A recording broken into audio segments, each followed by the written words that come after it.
those books that kind of leave you with the book hangover, those emotional books. And I just finished one. I'll post the link in the description box below of my review of The Sculptor by Scott McCloud. As per usual, I have taken the dust jacket off because, yeah, I actually like this better than the dust jacket. And if you look on the back, there is her as well. This is Meg and then David. And the story is interesting. I read in the back, kind of loosely based off him and his now wife, and he named the character Meg in honor of a sister she had that was lost shortly after birth. And it is, I mean, Scott McCloud is a big name in like the comics industry to begin with, but I shouldn't be surprised that there was such high output from him, and I am completely blown away. I know I'm throwing out every reviewing cliche in the book, but that's just kind of how it is, you know, like that's the truth of it. And if you look, he uses primarily in his work, he uses shades of blue and black, and that is, to me, I mean, you get that sense from the cover, but that is something interesting to me. It's a little more appealing than straight black and white, but the tone of the book itself is really done well by this blue and black kind of design. And then just as an artist, as a drawer, I don't know if that's a word, I am very, very picky about my drawing styles when it comes to comics and graphic novels, even animated shows. If I do not like the drawing style, I do not care how compelling the plot is or how amazing the characters are. It's just gonna, there's like when I'm reading my Buffy comics, for instance, especially the omnibuses and the compilations, there's just some in there, like I have a Spike omnibus in there that the drawing style is just ugly to me, so it was hard for me to even read those, even I couldn't get over it. So needless to say, I am picky, and I really like his all the variations. I mean, you've got his more simplistic stuff, and then you've got, I'm trying to find if there's a good example, and this actually brings me to a segue, if you can see this, of the, and I don't know if this would be a spoiler for anybody, so just heads up. But he's very, very, very good at drawing emotional expressions and body language, and that is a huge deal for me.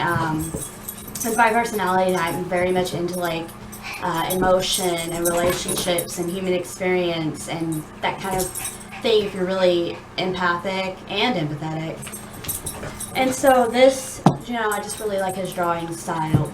And the story itself is really, again, my Goodreads review will be down below, because this is more of a book discussion about like these kind of emotional books. I mean, it might be emotional porn, but not in the chick lit, tropey kind of way. It's, I wanted to read through it, like most of it in one sitting, but because it's so emotionally dense, I had to stop and take breaks from it because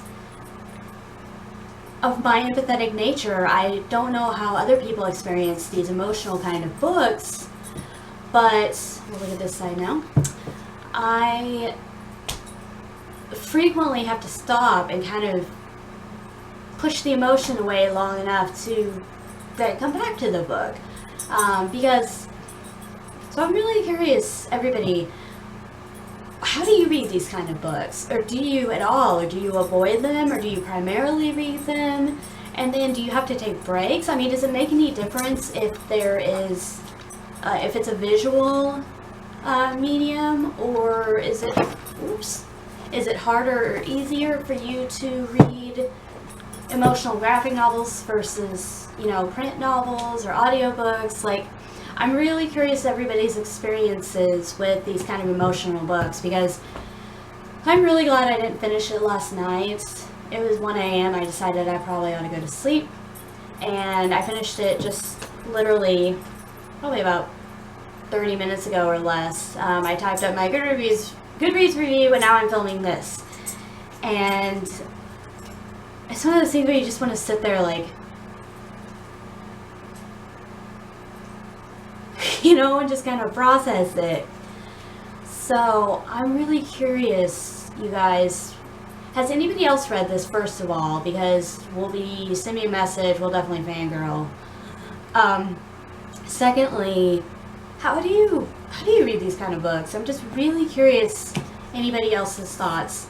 And I definitely can recommend this if you are into that. You can take it slow if you're not. It's amazing is just a pitiful word. If I could give it more than 5 stars on Goodreads, I would. I love this character simply because of the way he drew her. And I guess she is based off his actual wife too, like in appearance and everything. So it's just, this feels like it was very personal for him, and that's, I think, another element of why it's so emotionally packed. So anyway, let me know in the comment section below. First of all, have you read this and what did you think?